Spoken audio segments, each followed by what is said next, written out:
Hello friends, Vidyanagar high school में से मैं जागृति देसाई। आज 8वीं कक्षा में दूसरा चैप्टर ईदगाह की आज हम पढ़ाई करेंगे। यह इकाई प्रेमचंद ने लिखी है। जन्म सन 1880 और उनका निधन 1936 में हुआ था।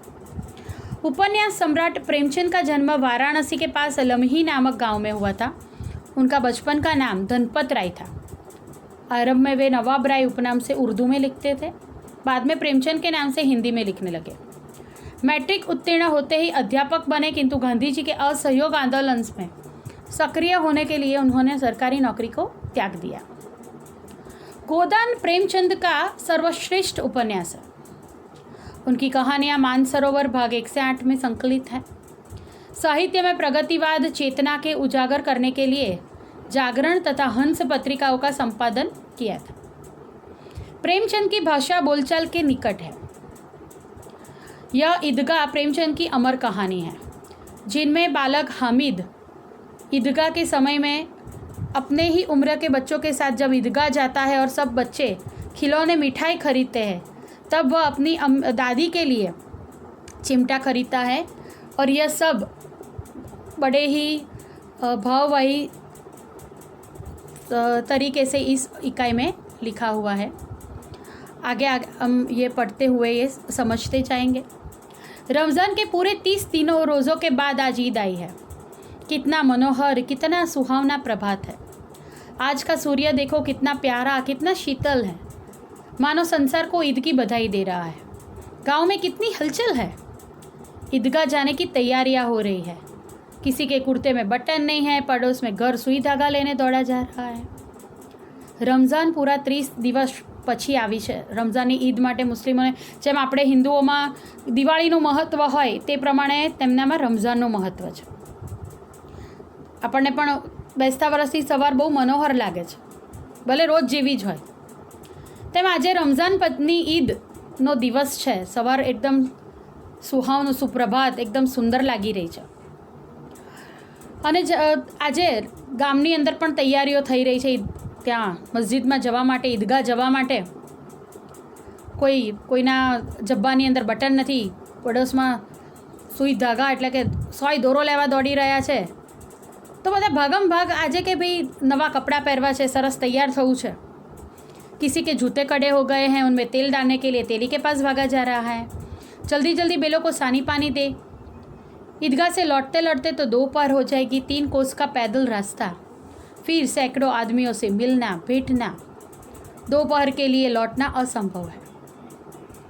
लड़के सबसे ज़्यादा प्रसन्न है। किसी ने 1 रोज़ा रखा है, वह भी दोपहर तक, किसी ने वह भी नहीं। लेकिन ईदगाह जाने की खुशी उनके हिस्से की चीज़ है।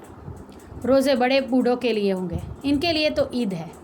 रोज़ ईद का नाम रटते थे, आज वह आ गई।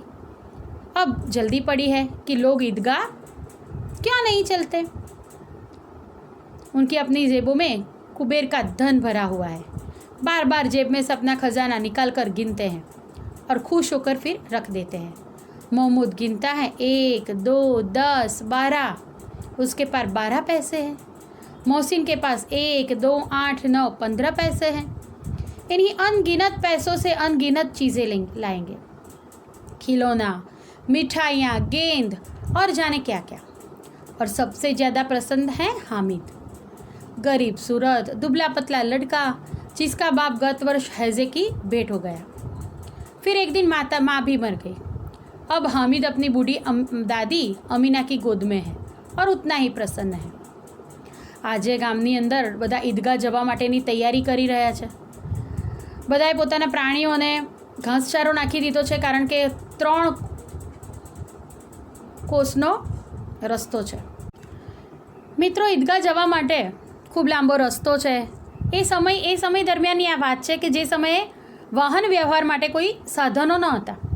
બહુ તો કોઈની પાસે હોય તો કોઈ પ્રાણી એટલે કે ગાય છે કે બળદ છે કે ઘોડા દ્વારા જઈ શકે, પણ એવું તો બહુ ઓછા આખા ગામમાં એકાદ પાસે હોય। એ સમય દરમિયાન લોકો એકથી બીજા સ્થળે હંમેશા પગપાળા જતા।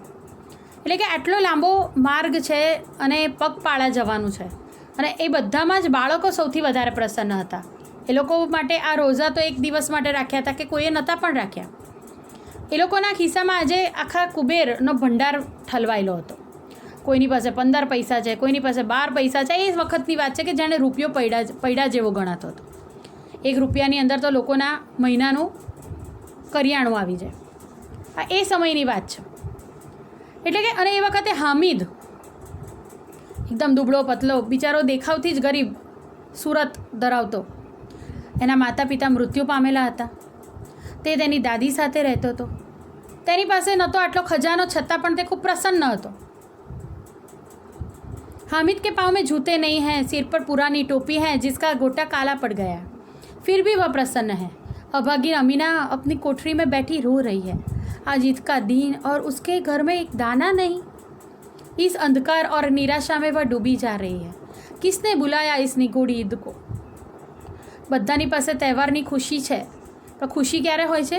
જ્યારે તમારી પાસે નવા કપડાં છે, સારું જમવાનું છે. એમના આટલા મોટા તહેવારમાં પણ હામિદના ઘરે અનાજનો એક દાણો નથી. પણ અહીં હામિદ તો બાળક છે, એને આ કશાની પડી નથી. એ તો ખૂબ ખુશ છે, કારણ કે આજે એને ઈદગાહ જવા મળવાનું છે. એના પગમાં જૂતા પણ નથી, માથાની ટોપી છે કાળી પડી ગઈ છે, અને છતાં તે ખુશ છે.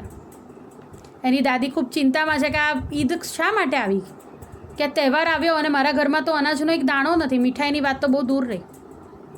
अमीना का दिल कचोट रहा है. गांव में बच्चे अपने अपने बाप के साथ जा रहे हैं और हामिद का बाप अमीना के सिवाय और कौन है? उसे कैसे अकेले जाने दे? इस भीड़ भाड़ में बच्चा कहीं खो गया तो क्या होगा? नहीं, अमीना उसे यूँ न जाने देगी. नन्ही सी जान 3 कोस चलेगा कैसे? पैरों में तो छाले पड़ जाएंगे. जूते भी नहीं हैं. कुल 2 आने पैसे बच रहे हैं. 3 पैसे हामिद की जेब में, 5 अमीना के बटुए में. यही तो बिसात है और ईद का त्यौहार. अल्लाह बेड़ा पार लगाए.